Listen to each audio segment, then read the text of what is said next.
Bienvenidos a una nueva edición de Vigo a Debate. Estamos en el tramo final de este año 2022 y hay cosas pendientes en el ámbito político y una de ellas es la reforma de las pensiones que el Gobierno central se había comprometido a aprobar y a mandar a la Unión Europea antes de que acabe este año, antes del 31 de diciembre. Va a parecer complicado que se logre porque está en juego además que nos den esas partidas tan importantes de los fondos europeos Next Generation, no solo con las pensiones, sino también con otro tipo de medidas que tiene que aprobar el Gobierno central. Y hay una serie de puntos donde parece que se está encallando el debate y no hay acuerdo, así que hemos convocado una mesa para que entre todos a ver si lleguemos a conclusiones sobre algo tan importante como son las pensiones. Así que vamos a presentar a nuestros protagonistas en el día de hoy. En primer lugar, saludamos a un economista y miembro de Modepen, que es el Movemento Galego en Defensa das Pensións e os Servizos Públicos. Xavier Pérez, que tal? Moi boa tarde. Moi boa tarde, Marci.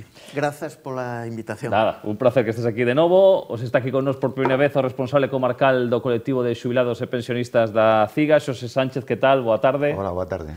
Tamén nos acompaña o secretario general da Unión de Jubilados e Pensionistas do UGT en Vigo, Juan Fontenla, que tal? Hola, boa tarde. E tamén está con nos, miembro de la Federación de Pensionistas e Jubilados de Comisións Obreiras en Vigo, Tito Ucha, que tal? Moi boa tarde. Boa tarde. Bueno, pois parece que hai tres puntos principais onde non se chega a un acordo sobre esta reforma das pensións. E o primeiro, que quizáis é o que máis controversia está xerando, é a subida das bases máximas, porque habería un cambio na hora de calcular ese período de xubilación. Actualmente está en 25 anos, pero a proposta do ministro José Luis Escrivá é ampliálo aos 28 anos, e dentro desos últimos 30 anos se descartarían 2 e quedarían, por tanto, neses 28. É unha proposta que xera diferentes opinións, así que vamos a comezar, e veña, por o orden que vos presentei, Xavier, comezamos contigo. Ben, de todos os xeitos, Marci, gustaríame, non sei se agora ou máis tarde, falar de, digamos, facer un pequeno repaso das reformas das pensións da última década, porque eu penso que... Pero non moi largo, que sei a última década. Pareceche ben? Veña, comeza con iso, sí. Entón, antes de falar deste tema, eu quería explicar o seguinte, porque eu penso que é de interese pública. Hai un plan na Unión Europea e en todo o mundo para privatizar as pensións. Polo menos aquela parte dos sistemas públicos de pensións que poden ser rendíveis para os bancos, as compañías de seguro e os fondos de investimento. E un elemento esencial para privatizar as pensións é reducir as pensións a unha cantidade mínima. E esta é unha proposta do Banco Mundial xa desde 1994. E eu quero volver a vista atrás a 2018, cando o Partido Popular, naquele momento no goberno, quería aplicar unha suba do 0,25. Unha suba que, se tivese aplicado 2018, 2019, 2020, 2021, 2022, tería producido que en todo este período as pensións perdesen moito poder adquisitivo. E a capacidade de información e de mobilización do movimento en defensa das pensións públicas, e non estou a falar de Modepen, senón de algo moito máis amplo, conseguiu xa en 2018 romper ese tope. E quero lembrar que naquel momento as pensións subiron tanto como a inflación, o 3%. E conseguiu esa presión constante e organizada que este ano as pensións vayan subir un 8,5%. E isto é dunha extraordinaria importancia. Por qué? Porque vai permitir que 700.000 galegas e galegos e 9 millóns de persoas pensionistas en todo o Estado español este ano non perdan poder adquisitivo. E isto, quero subliñalo, é dunha extraordinaria importancia nun momento en que as rendas salariais están perdendo poder adquisitivo. Cousa que non é xusta, porque vimos de décadas en que as rendas salariais están perdendo poder adquisitivo. Segundo un informe do Banco Central Europeo do mes de novembro, o incremento dos salarios na eurozona anda entre o 2,5% e o 3%, mentres que a inflación na eurozona está por riba do 10%. Isto que quere dicir? Que decenas de millóns de traballadoras e traballadores en toda Europa están perdendo da orde de 7 puntos de poder adquisitivo. Isto, en algún momento, as traballadoras e os traballadores terán que mobilizarse para rompelo. Pero 700.000 galegas e galegos e 9 millóns de pensionistas en todo o Estado español van conseguir que as súas pensións suban un 8,5%. Bueno, perfecto. Disculpa. Nada. Non sei se queres comentar o que dixo él ou entrar no tema do período de cómputo, o que prefires. É certo que non se pode facer unha valoración da última ou da que queran facer de reforma das pensións sin falar de las anteriores reformas, porque iso é básico. É o mesmo que pensar que a suba de pensións deste ano é unha cuestión circunstancial, evidentemente que posiblemente sea unha suba, la media se poña a lo mellor no 8,5%, pero eso non nos pode condicionar a la valoración con respecto a como se pagan as pensións, ¿no? Si non falamos de las anteriores reformas, porque concretamente a CIGA levamos xa anos denunciando toda unha campaña máis, unha campaña tanto institucional como financiera para desarmar todo o sistema público de pensións que temos neste Estado.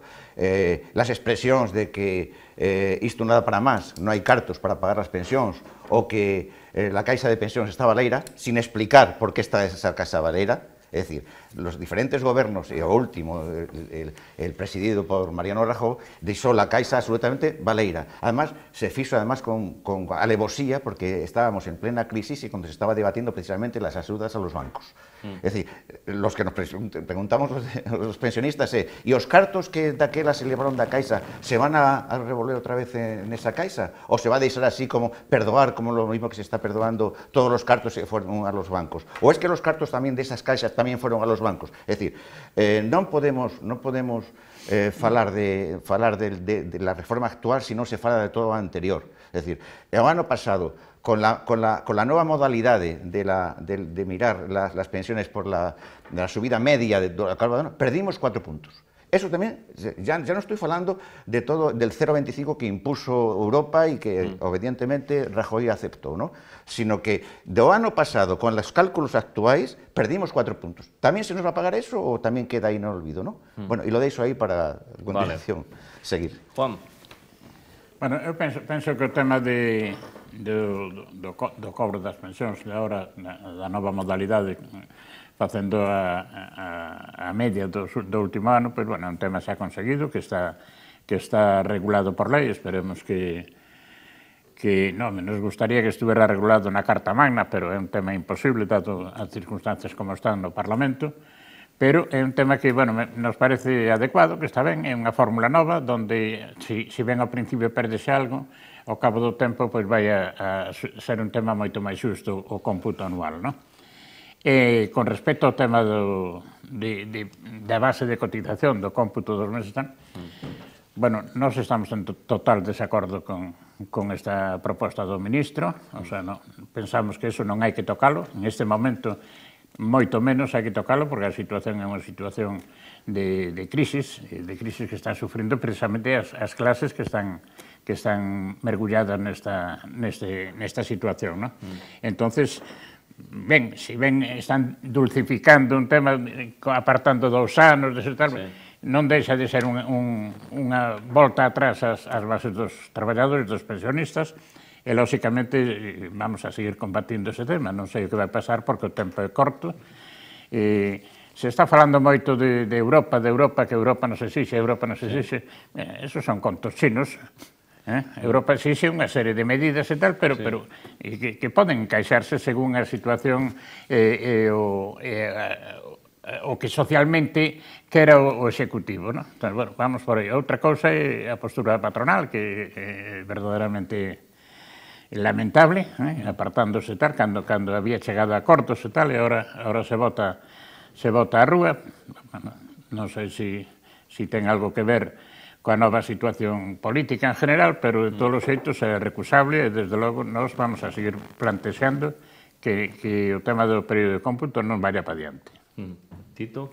Sí, eu coincido con Julio de que hai un intento de modificar o sistema de pensións que temos establecido neste país desde o ano 95, 96, baseado na solidaridade intergeneracional e na solidaridade interterritorial con a Caixa Única de Pensións Esto, por un sistema neoliberal que cambia esa filosofía por unha pensión zócalo mínima de resistencia donde a xente viva malamente e non poda subsistir de unha forma adecuada e non teña o dereito que nos defendemos de que toda persona humana, home e muller que traballou toda a súa vida teña asegurada a súa vellez con unha pensión que lle permita vivir dignamente.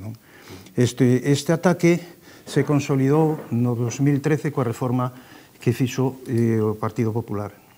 En esa reforma estaba non no concepto de que o Estado garantizase o dereito a ter unha pensión digna, senón en establecer se recollen tantos cartos, hai que repartilos,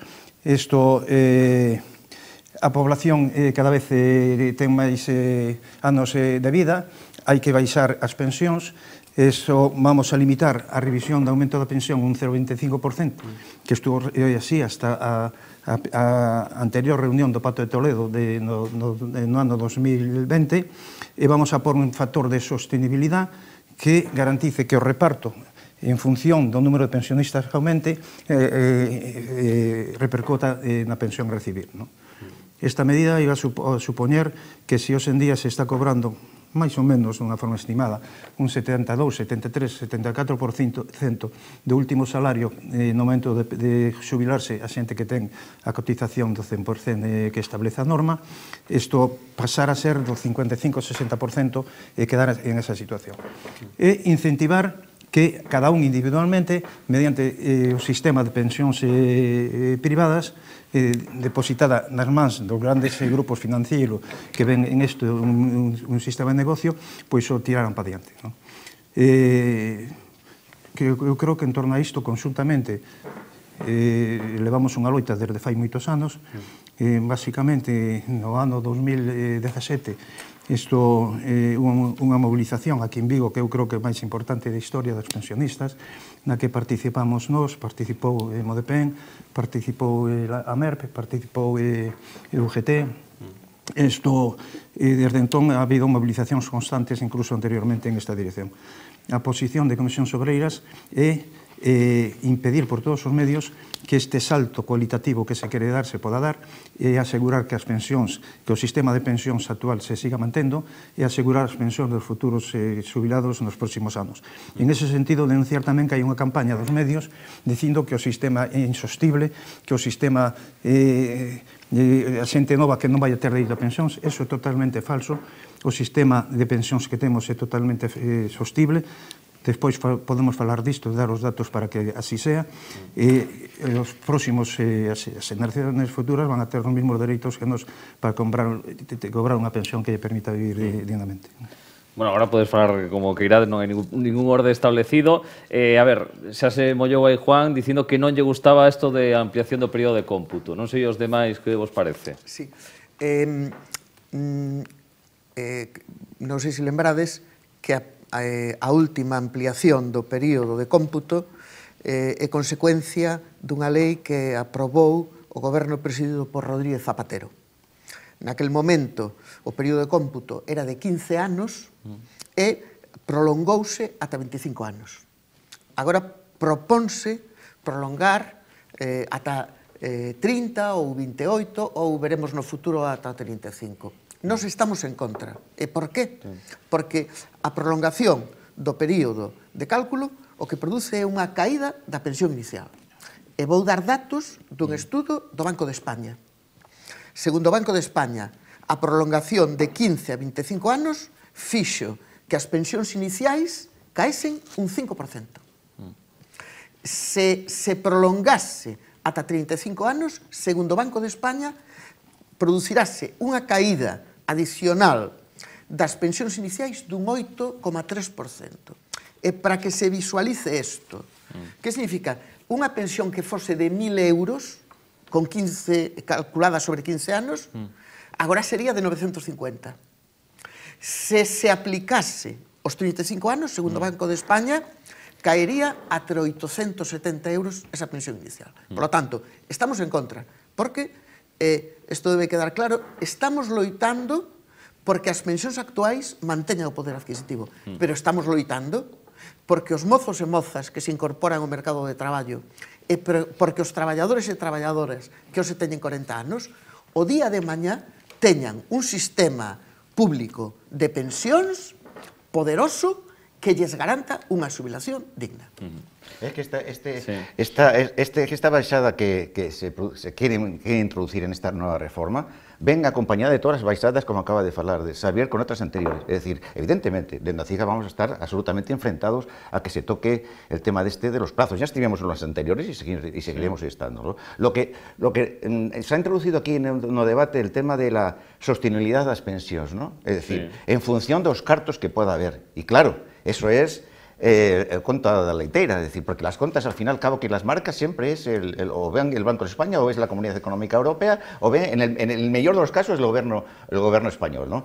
Es decir, nos pensamos que las pensións, sobre todo por la inestabilidad que hoxe en día hai nos postos de traballo, con las baixas cotizacións que se están producindo, no podemos ponerlo en función de lo que entra o lo que puede salir. Porque lo primero entonces que había que reclamar es que todo lo que sacasteis de la caixa de las pensións, devolverlas otra vez. Y luego empezaremos a falar, ¿no? Como eso no se va a producir y no van a devolver esos cartos, porque igual ya están en otras manos que ya han dicho que no lo van a devolver, o han devuelto ni la cuarta parte de lo que se le dio, y estoy a hablar del sistema financiero, no podemos caer en esta trampa. Es decir, igual que en un momento dado, para nosotros sería impensable decir, ¿dónde está el balance de ingresos y de gastos en la sanidad?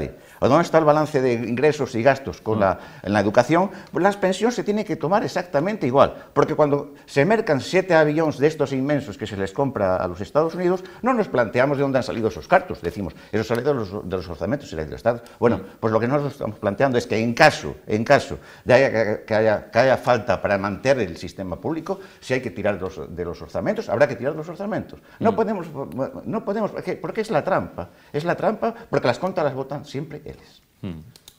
Tito, ¿tú tamén estás en contra? Sí, indudablemente Comisión se está en contra. Esto, decía Xosé que se introduxo o criterio de ingresos e gastos. Esa é a idea que introduxo o PP na súa reforma. Nos, que claro que estamos en contra de que as pensións estén asustadas aos ingresos hai que asustar aos ingresos, o que hai que ver é o origen deses ingresos. É dicir, España genera suficiente renta para que o tema das pensións sea sostenible e incluso moi mellorable. Actualmente o coste das pensións en España supón non chega a un 12% do PIB, cando en Europa está a media máis alta e en algúns países está no 14 ou 15% do PIB. Isto, hai que tomar medidas. A medida da subida do salario mínimo que pasou de 655 euros no ano de 16 e vai a pasar este ano a 1000 e algo euros de media polo que está previsto, supón isto unha importante incremento no pago das cotas que aportan os traballadores das empresas á Caixa das Pensións. Que teñamos en estes momentos 20 millóns de postos de traballo en este país en vez de 18 e pico que había antes, que o paro haxa disminuído e que o empleo sea máis elevado, inda que os salarios estén congelados e habrá que reforzalos, é outra das medidas. A presión fiscal que hai en España está casi 4 puntos por debaixo da presión fiscal que hai en Europa. Isto, a aportación aos presupostos xerais dos beneficios das empresas baixaron de 60.000 millóns de euros no ano 2010-2008 actualmente está sobre 25.000 millóns de euros.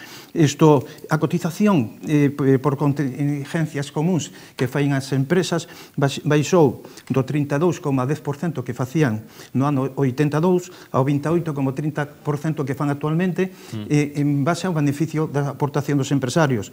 Isto, ao cargo nos presupuestos generales de gastos de financiamiento, de relacións de reducción de cuotas por política de empleo que non corresponden directamente á Caixa das Pensións, ten que ser aportada polo Estado. Isto, o fondo de reserva creado no ano 2001 e consumido ten que ser devolto, ten que ser posto en marcha outra vez. Isto, os sistemas complementarios de planes de pensións a través de convenios colectivos. Se están asignando convenios a nivel estatal sobre pensións privadas, la introducción. Hai un convenio concretamente que se acaba de asignar, e perdona que te interrumpa, lo digo porque si no pasa y no nos enteramos. Es decir, se acaba de asignar, fai unos meses, un convenio a nivel de Estado, donde no está la CIGA, por cierto, donde se introduce xa el tema de las pensiones privadas, donde al empresario se le da la opción y al trabajador, ahora de momento es acordado. Usted me ¿qué quieres? ¿Que cotice por ti a la Seguridad Social o te doy parte de los cartos? Porque si no, los empresarios nunca farían eso, es decir, cartos por cartos, porque sigamos como estamos. No, te van a dar menos cartos, evidentemente. Y tal como la precariedad que hay nos soldos, incluso la estabilidad, lo que va a provocar es que a xente colla esos cartos y al final va a acabar como cuando fueron, y perdona ya que te haya interrumpido, y vamos a acabar igual que con las pagas extras. O sea, casi el 80% de las personas que empiezan a trabajar, la gente no empieza a trabajar, ya se supone que las pagas extras van prorrateadas en el sueldo de cada mes. Eso en principio empezó así que a los pocos, ahora ya casi es obligatorio, ¿no? En un momento dado, el tema de las pensiones públicas se va a plantear ya, el empresario te va a decir claramente, ¿usted de qué quiere? En un principio, claro, después será obligatoriamente. ¿Usted qué quiere? ¿Que los cartos meus se los dé a la Seguridad Social o te los doy a ti? El pobre hombre que está ganando 800, 900, mujer que esté ganando 1.000 euros, puede decir, bueno, pues dámelo y luego ya veré lo que me fago, ¿no? Y al final acabaremos como el sistema americano, donde no hay ningún tipo de, salvo la beneficencia, y donde tú cobrarás por lo que has ingresado, y punto. Es que lo introduciste... Sí. Vamos a dejar hablar a Juan, a ver... Y perdón, Es verdad que ese tipo de iniciativas y de cosas, hay mucha gente que lo único que busca en este tema es el negocio. Y eso es evidente. Pero bueno, para eso están los legisladores, para eso estamos también los sindicatos, para pelear y reivindicar todo eso. Se ha firmado a nivel nacional. Bueno, yo no desconozco ese tema, ¿no? Pero es igual, si fuera así, lo condeno igual, o sea, no tiene nada que ver. Condena a construcción. Quiero decir que no estoy de acuerdo con ellos. Y luego un poco avanzando en lo que decía Tito también, está súper demostrado que el sistema de pensiones es un tema totalmente fiable y que se puede sostener, que se sostiene por sí mismo. Y lo que es una canallada es el manejo que está haciendo por parte de algunas gentes, incluso gente de la patronal también, pero sobre todo de la oposición, que es enfrentar a los mayores con los jóvenes, ¿no? Eso es una auténtica barbaridad, ¿eh? Primero, porque no es cierto, y segundo, porque lo único que buscan con eso es dañar la imagen del pensionista para que sus reivindicaciones y tal pues pierdan valor y pierdan apoyo entre la ciudadanía. Nosotros estamos totalmente en contra de ese tipo de afirmaciones y, lógicamente, a favor de que se mantenga el sistema tal cual está. Lógicamente, es una ley, evidentemente, es una ley que se aprobó, que es una ley que puede ser combinada con otra ley de otro gobierno que pueda venir. Pues en eso tenemos que aplicarnos los ciudadanos, los que quieran que el tema, si ahora están bien, pues bueno, pues para adelante con el carro como está y defiende tu propio interés.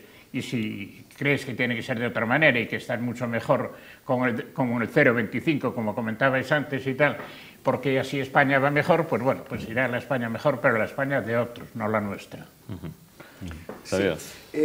Estiven aquí nun debate antes de que se aprobase a lei que nos calificamos de lei de privatización das pensións.